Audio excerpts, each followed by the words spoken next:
Right, we're back for another episode of the Coach's Corner, where we look at some of the horror stories from around the grassroots coaching world that have been sent in from you kind folk. So this one's actually from a coach, but as a parent. So my kid was working on a scrimmage, which is basically like an exercise or a drill, whatever you want to call it, and made an error and kicked back towards where her goalie would have been. Mistakes she should not make.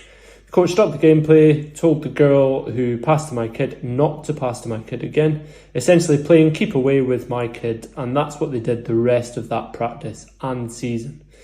That's not right.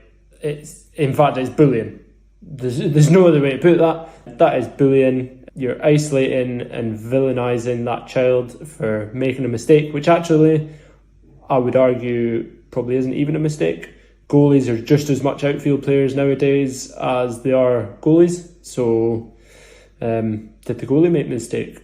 Should she have been stood there where she would have received the ball? Yeah, certainly if a child makes a mistake, you cannot under any circumstances villainise them like that. And I mean, who encourages kids to play keep away from another player? It's just wrong. Coach, have a serious look at yourself, reevaluate your life. You shouldn't be coaching based off this story. That's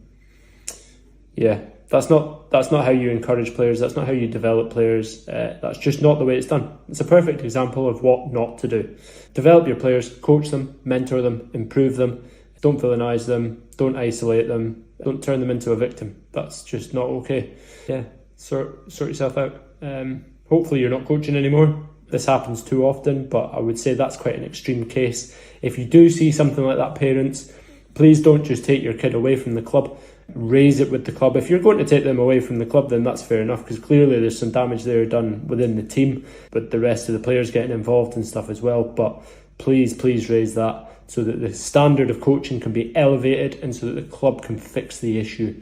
That's not always to say that the club will fix the issue, but at least you have done right by the rest of the kids on that team, because it might be somebody else next time, and it might happen again. So unless we raise these issues, it won't get fixed. So do better, coach. And that's it. Tune in next time for some more coaching horror stories.